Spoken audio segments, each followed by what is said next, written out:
आदरणीय मुख्यमंत्री जी, मंच पर उपस्थित माननीय मंत्री द्वय, सम्मानित मंच, माननीय सांसद, माननीय विधायक, तीनों दलों के नेता और उपस्थित बहनों एवं भाइयों, मीडिया के साथियों, मुख्यमंत्री जी को आप सुनने आए हैं।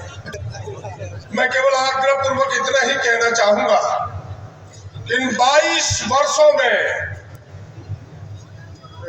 अगर पहली बार झारखंडियों को, यहाँ के गरीबों को, यहाँ के किसानों को, यहाँ के मजदूरों को, यहाँ के दलितों को, पिछड़ों को, अल्पसंख्यकों को, आदिवासियों को एहसास हुआ कि अब हमारी सरकार बनी है, वो तब एहसास हुआ जब आदरणीय हेमंत जी झारखंड की कुर्सी पर बैठे।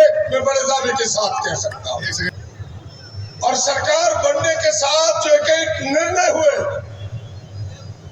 सरकार बनते ही आपने देखा कि कोविड का मार भारत सरकार ने, मोदी जी ने बिना सोचे समझे पूरे देश में लॉकडाउन लागू कर दिया।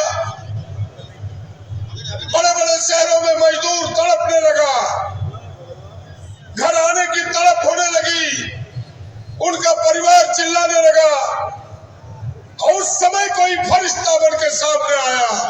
इस गठबंधन के सरकार के मुखिया आदरणीय हेमंत सोरेन जी आए, जो रेल बस की तो व्यवस्था की, एरोप्लेन तक की व्यवस्था की उनके लिए।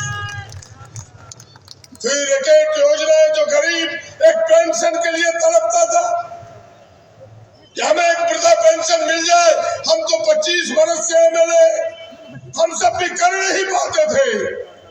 देश का पहला राज्य है जिस राज्य ने कहा, जिसके मुखिया ने कहा कि मेरे राज्य में जो भी 60 वर्ष का उम्र पूरा कर लिया, चाहे हिंदू हो, मुसलमान हो, अगड़ा हो, पिछड़ा हो, सबको पेंशन देंगे, सारे विकलांगों को पेंशन देंगे, सभी विधवाओं को पेंशन देंगे।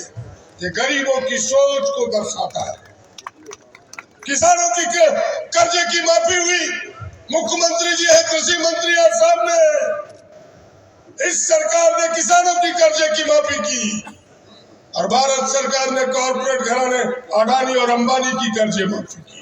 अंतर इतना ही है कि हम गरीबों के लिए करना चाहते हैं, वो चंद मुट्ठी भर कॉर्पोरेट घरानों के लोगों के लिए करना चाहते हैं। इनके कई निर्णयों ने प्रमाणित कर दिया कि हम गरीबों के लिए है, झारखंड के लिए है। मैं के काम का नाम गिराना नहीं चाहता। आज बिजली में हाय तौबा मचाए हुए है पूरा विपक्ष। उनसे पूछिए कि 20 वर्षों में तुम्हारा शासन रहा, बिजली की हालात किसने पहुंचाई यहाँ तक? जो बिजली बनाने वाले षड्यंत्र ने पीटीपीएस कोड़ी के भाव रघुवर ने एनटीपीसी के हाथों बेच दिया, थर्मल पावर तेनुघाट को बीमार कर दिया और पूरी बिजली सरकार को खरीदनी पड़ती है। उसमें भी कई तरीके के अड़चन है, मुख्यमंत्री जी आपको बताएंगे।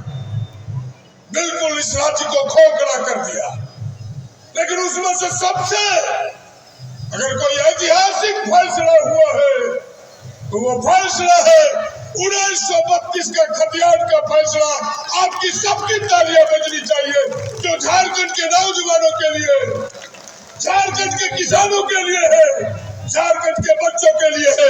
थाना मेरा, ब्लॉक मेरा, वीडियो बाहर का, थानेदार बाहर का, ये अब नहीं चलेगा। बहनों भाई, अब सब यही का होगा। और इस खतियान के निर्णय ने यह प्रमाणित कर दिया है। इस खतियान के निर्णय के बाद एक आदमी के पेट में दर्द होने लगा, वो कहने लगा, उनके पेट में दर्द होते ही यह 1932 का खतियान बांग्लादेशी घुसपैठी के लिए है। यहाँ के लोग ठग है, यहाँ के लोग धूर्त है। जरा उनसे पूछिए। मैंने तो कह दिया कि आप देवघर गोड्डा में एक ही गाना चलेगा, मेरे अंगने में तुम्हारा क्या काम है? अंगना मेरा है, लोग मेरे हैं, तो तुम यहाँ क्यों आए हो बोरो प्लेयर बन के?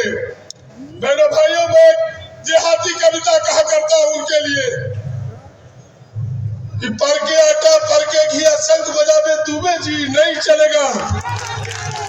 मेरे भाइयों, अब झारखंड का आटा झारखंड का घी और संघ बढ़ाएगा कोई झारखंडी। अब इसी फॉर्मूले को लेके आगे बढ़ेगा। उनको लगने लगा कि नौकरी मिलेगा झारखंडियों को तो वोट भी तो झारखंडी को ही मिलेगा।